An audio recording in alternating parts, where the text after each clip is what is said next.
So now we have this rule here is called the product to sum rule. This rule in the second line is called the quotient to difference rule. And this rule here is called the power rule for logarithms. Let's look at some examples of how we can solve problems where it requires us to bring our understanding of or apply all of these three rules into solving one problem.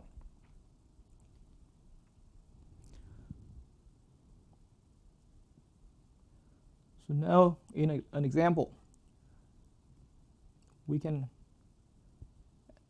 expand an expression.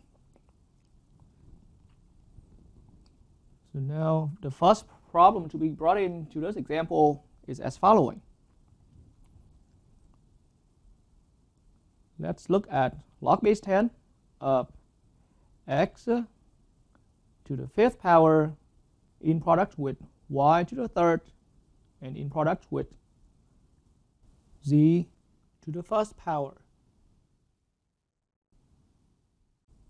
So in how I see this expression, there is a product of three factors, and each factor is raised to a power.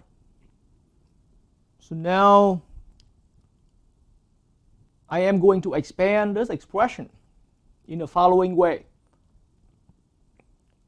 Realizing there's a product between x to the fifth and y cubed and z, I can use my product to sum rule to rewrite the expression as log base 10. So same logarithm, same base of the log with the beginning base right here. Log base 10 of x to the fifth plus log base 10 of y cubed plus log base 10 of z. So that's step just now. I have used the product to sum rule to expand my one single log into three separate logs as a sum of three separate logs. Now in the next step, in each of my log terms right here, now the first logarithm term inside of that log, I have a fifth power.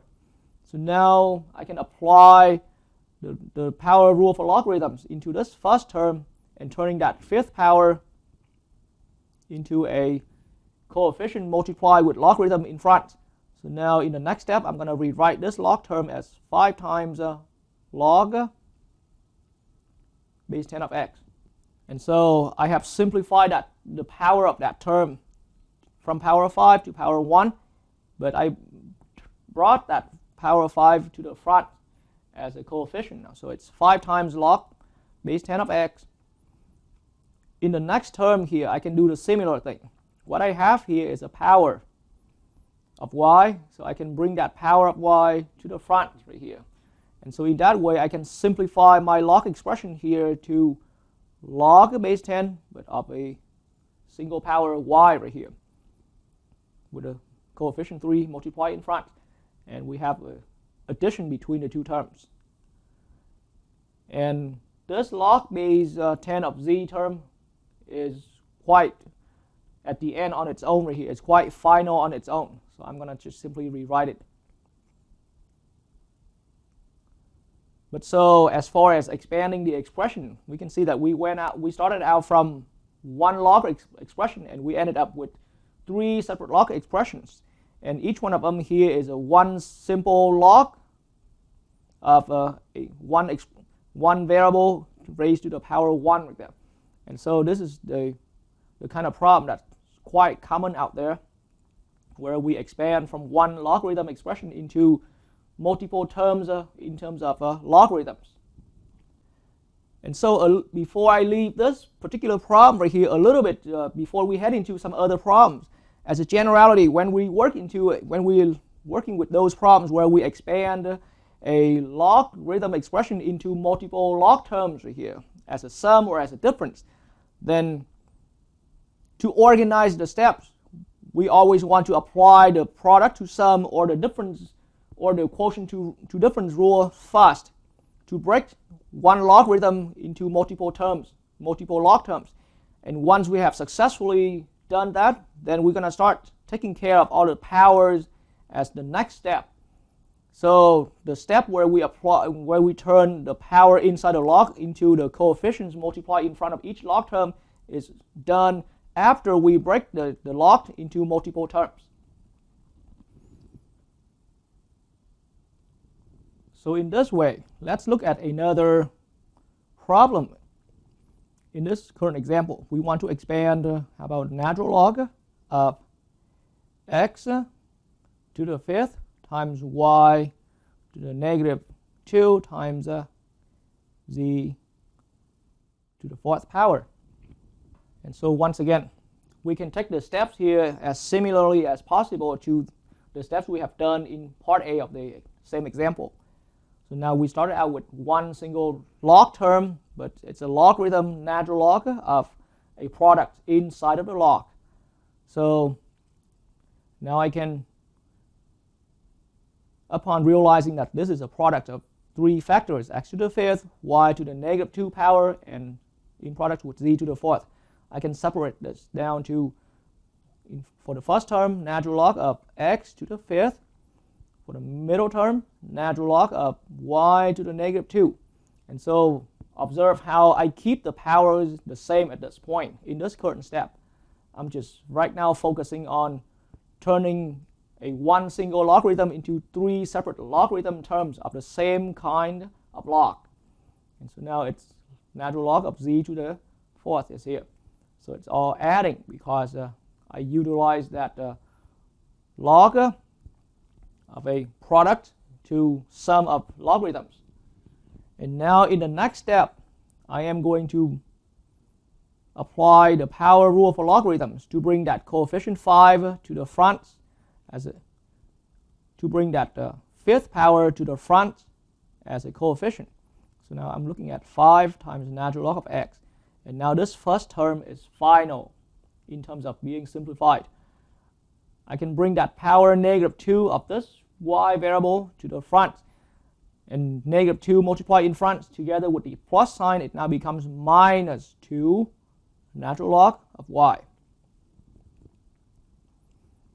Then I can, for this term, I can bring that power 4 and multiply in front, making it plus 4 natural log of z. And now each of my log term is final, and they are final in a sense that it's only one simple logarithm of a power 1 expression, power 1 variable, power 1 variable. And so now I know that my expression here is at the final simplified version right there. Okay. Let's look at part C of the same example. And now we can look at log base 10.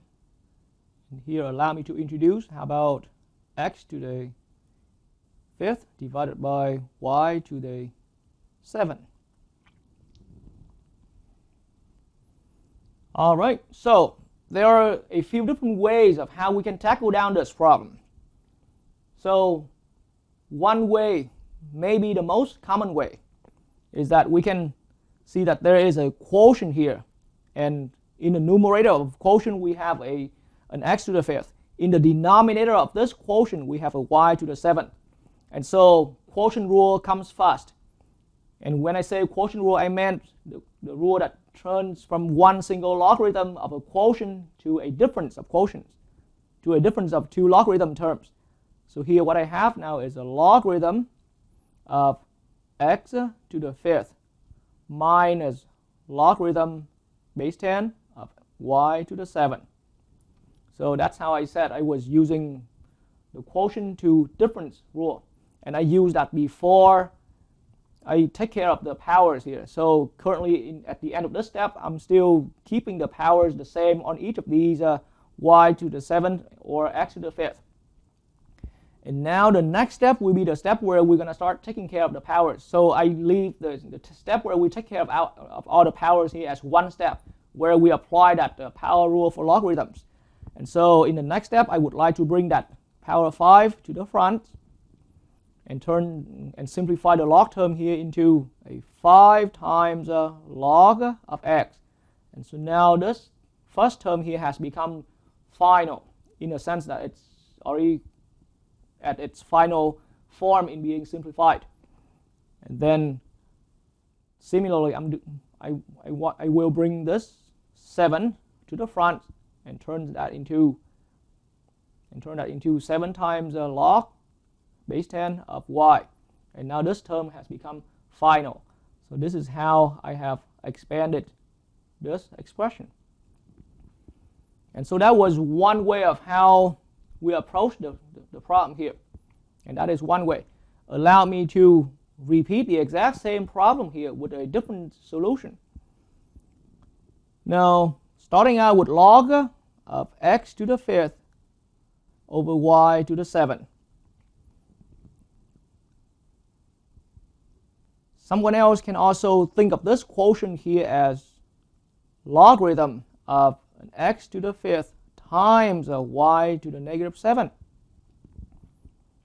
It's algebraically correct here to go from a quotient, or to go from that y to the 7th in the denominator into a product with a y but to the negative 7. So we turn a fraction into a product with a negative power. The product between the numerator and the negative power.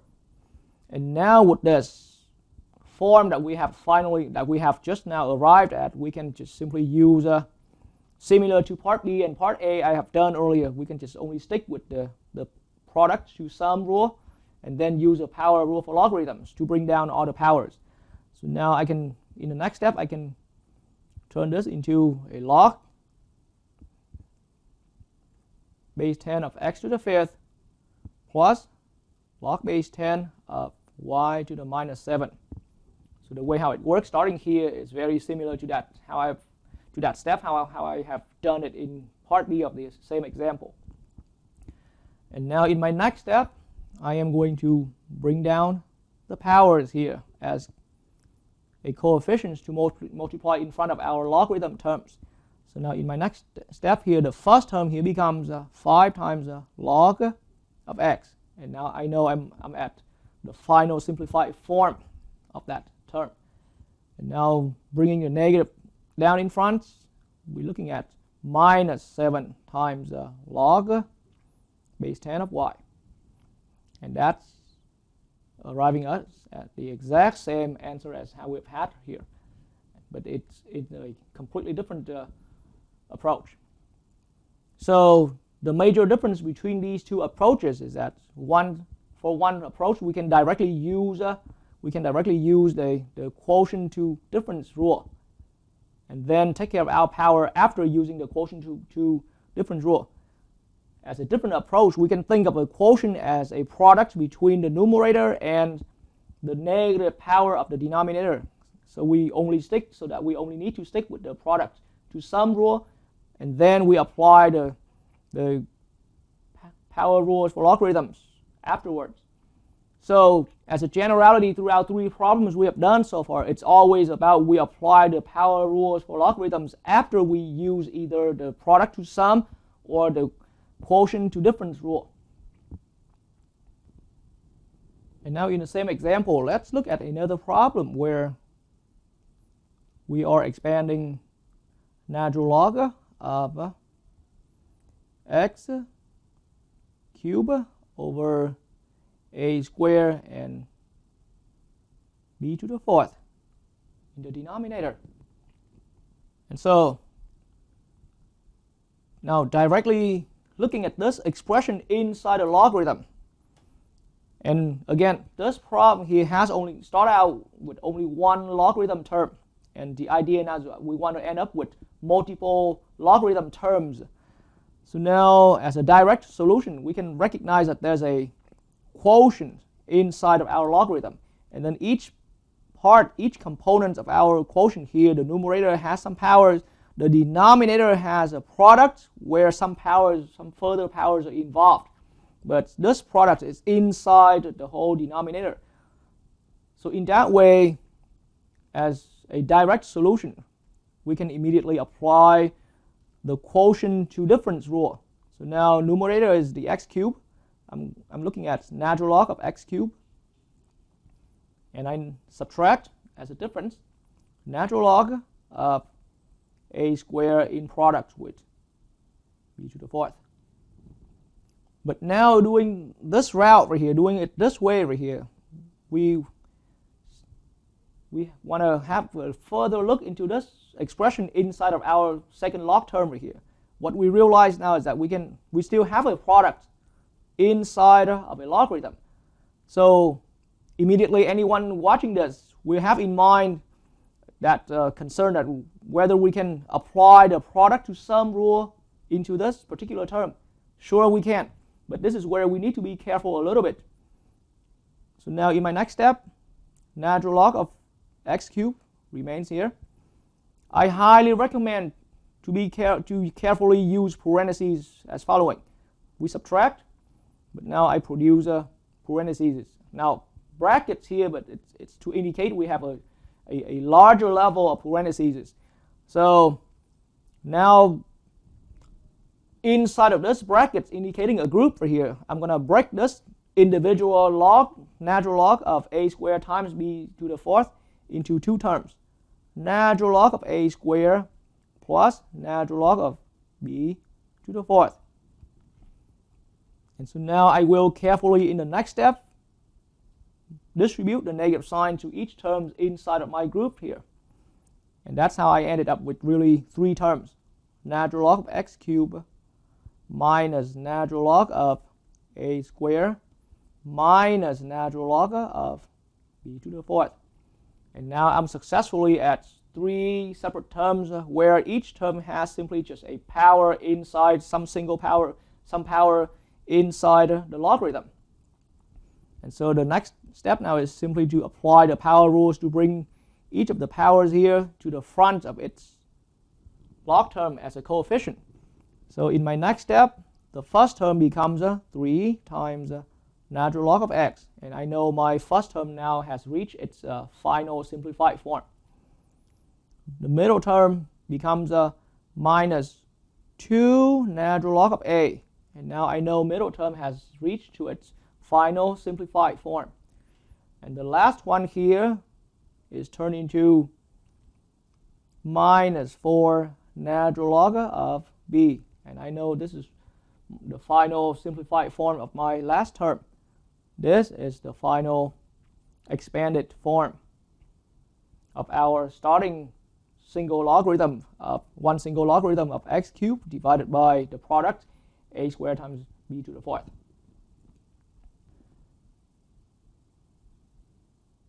And so with this same problem allow me to use a slightly different approach again, like that. Starting out with natural log of x cubed divided by a squared times b to the fourth. Similar to part C that I introduced, we can regard to all of these powers in the denominator as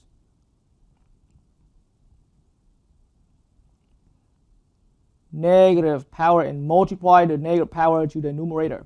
So now in the end we turn our entire expression as a logarithm of a product of x cubed times a to the negative 2 times b to the negative 4. So both of the powers in the denominator here were re-expressed as a product of two negative powers together with that x cubed in the numerator. And so now doing this, in the next step I only need to worry about using the product to sum, because now we have product right there, a product to sum rule. So we can skip that, so we can bypass that step right here. And we only have to stick with the product to sum rule. So now in my next step I have natural log of x cubed plus natural log of a to the minus 2 plus natural log of b to the minus 4. Okay. And in the next step, again, now I'm going to, after using the product to sum rules and successfully turn into all separate terms, now I'm going to apply my power rules to bring the powers to the front of each of my log terms right here. So the first term now will become 3 times natural log of x, And I know now my first term has reached to its final simplified form. Now minus 2 is brought in front as a coefficient, and together with a plus here, it will make my middle term minus 2 natural log of a.